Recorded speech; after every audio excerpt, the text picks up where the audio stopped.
Баршаңызға қайырлы күн достар. Бүгін сіздермен өте оңай жасалынатын және ешқандай да миксерсіз қолжетімді заттардан жасалынатын капкейктің рецептімен бөлісетін боламын. Міндетті түрде дәл осы рецептпен жасап көріңіздер. Сіздерге ұнайтынына сенімдімін. Менімен бірге видеоны соңына дейін қараңыздар. Ең алдымен ыдысымызға 2 жұмыртқамызды жарамыз. Жұмыртқа бөлме температурасында болуы қажет.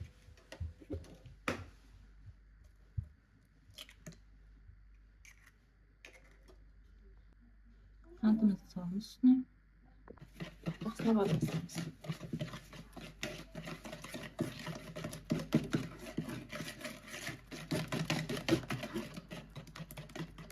Үстіне жылы сүтімізді және ерітілген сары майымызды құйып, жақсылап біркелкі масса ретінде араластырып шығамыз.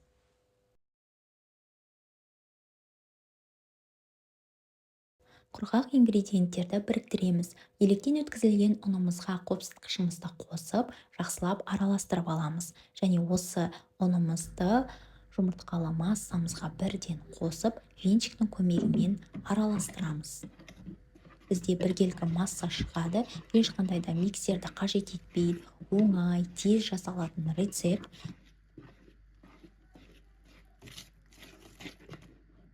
Міне бізде осындай біркелкі қоймалжың масса пайда болады.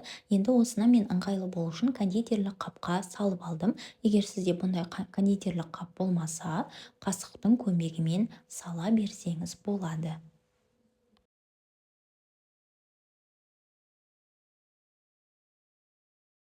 Капкейкке арналған формочкаларды осылай қойып шықтым. Егер сізде бұндай капкейкке арналған формалар болмаса, кекстің қалыптарына салсаңыз болады.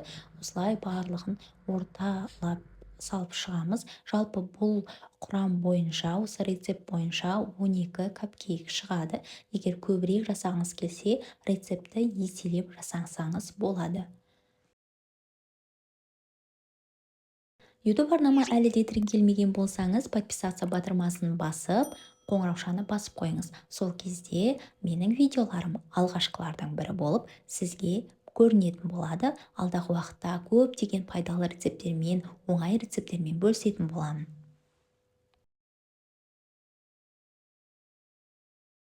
Осылай барлығын құйып аламыз да, алдын ала қызып тұрған 180 градуста 30 минуттай пісіреміз. Крем дайындауға кірісеміз. Салқын сливкиімізді осылай миксердің алғашқы жылдамдығымен араластырып аламыз. Сәл қоюлана бастаған сәтте қантымызды салып араластырамыз. Егер сізге сливки қымбатқа түсетін болса, яғни клейгей қымбат болады десеңіз, онда 30% 30% қаймақты қантпен араластырып, солай да крем жасасаңыз болады. Міне бізде осындай крем пайда болады. Егер сіздің креміңіздің осындай өз формасын ұстайтын қалыпта енгенін қаласаңыз, онда крем-чиз ретінде жасап, творожный сырды, яғни сүзбелі ірімшікті қоссаңыз, онда кремі өз формасын ұстайтын қою крем болып шығады. Мен осылай клейгеймен жасадым. Осылай қапқа салып алып, әбден суығаннан кейін бетіне 333-ші насадканың көмегімен осылай гүл жасап шықтым. Осылай айналдыра отырып, роза түрінде жасап шығамыз. Өте әдемі көрінеді, кремі де әдемі болып шығады. Негізі бұл крем салқынды жақсы көреді. Егер сіз қонақ дастарханына дайындайтын болсаңыз, осылай кремін жағып, тоңазытқышта ұстауға кеңес беремін. Сосын қонақтарыңыз келген кезде, дайын болған сәтте ұсынуыңызға болады. Себебі крем жылы температурада еруі мүмкін. Осылай әдемі болып шығады. Біздің капкейктеріміз арасын кескен кезде өте нәзік болып шығады. Егер сізде крем жасамаймын десеңіз, тіптен қарапайым кекс формасына салып, сол күйінде де жей берсеңіздер болады. Өте дәмді болып шығады. Міндетті түрде жасап көріңіздер. Видеоны соңына дейін қараған болсаңыз, лайк басып, комментарий жазып, достарыңызбен дәл осы видеомен бөлісе кетіңіз. Қазақша контентті қолдап кетіңіз.